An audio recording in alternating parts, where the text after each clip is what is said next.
Warning, this video contains actual math. If you're looking to be entertained, well, it might be a little bit, but that's not the main purpose of this video. It's for you to learn. As Oleg said, this is going to be an actual math lesson, not some random animation. Anyways, this is about lesson 4.2 in BJ Europress Algebra 2 math book about computing the square. Okay, so we have this screen and no figures. I'll figure that part out. In the meantime, take it over, Ruby. So, we're doing some Algebra 2 today. We're doing something besides factoring to solve quadratic equations, completing the square. If all of the variables, like x, are on one side of the equation and form a perfect square, you can easily solve by square rooting both sides. Check out my expert drawing chart. Looks like Tin Can over there finally figured out the keyboard, so I'll let him go from here. Before you ask, I got no idea how I'm using this keyboard either. So, let's just ignore that, continue on to the lesson. So, 4.2, completing the square.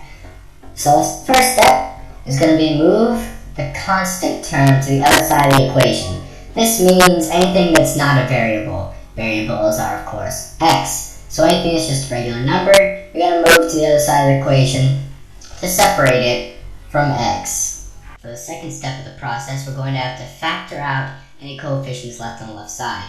So if we have something, a coefficient, in front of x squared, for example, 2x squared, we're going to have to divide all variables on the left side by that amount and put that number outside the parentheses. So if we have 2x squared plus 6, then we would have 2, and then in the parentheses, x squared plus 3.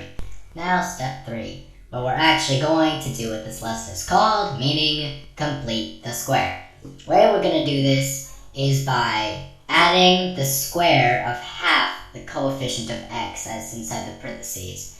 Then add the number to the other side. Now, what this means is that if we factored out coefficients and left it in parentheses, or if not, then we have x squared and x in some form. So whatever coefficient is in front of x, we're going to divide that by 2, then square it, and then we're going to add that number to both sides.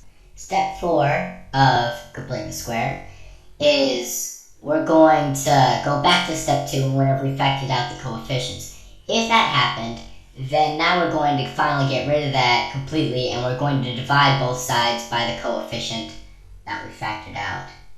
And then we're going to factor the polynomial that we have left. Okay, so step 5, we're going to find the square root of both sides and then solve. Finding the square root of both sides is pretty self-explanatory, and then solve like any normal equation. So, the sixth and final step.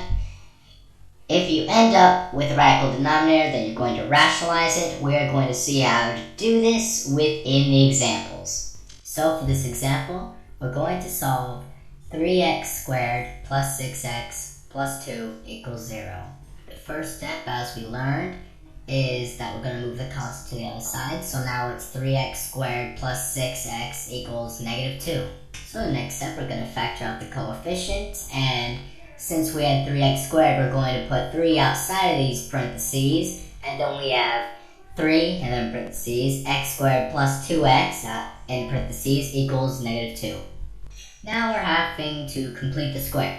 Now, see the number, we have 2x inside the parentheses. So 2 divided by 2 is going to equal 1, and 1 squared is also 1, so now we have 3, parentheses begins, x squared plus 2x plus 1 in parentheses, and now we have to add it to the other side as well, so that equals negative 2 plus 3. And now we simplify that to 3, starting parentheses, x squared plus 2x plus 1, and parentheses, equals 1. Now, since step 2 happened and we had to factor out a coefficient, now we're getting rid of it completely, and we're going to divide both sides by 3. So we're left with x squared plus 2x plus 1, in parentheses on the first side, and then on the other side we have equals 1/3. And now, to the next step, we're going to factor the polynomial to x plus 1, and that's all squared, equals 1/3.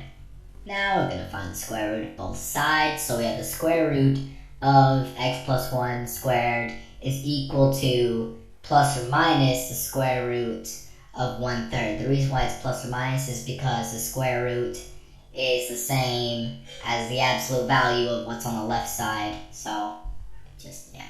Okay, so the final head honcho geek guide, step number 6.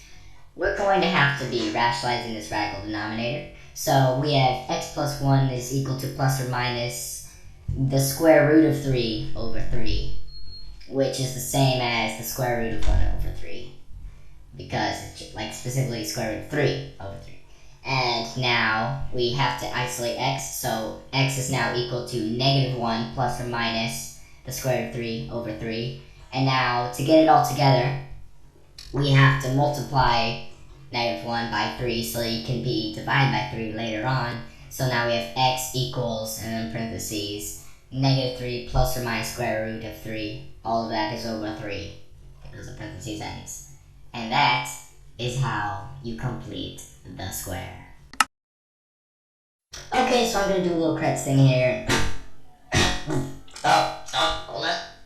Okay, real voice.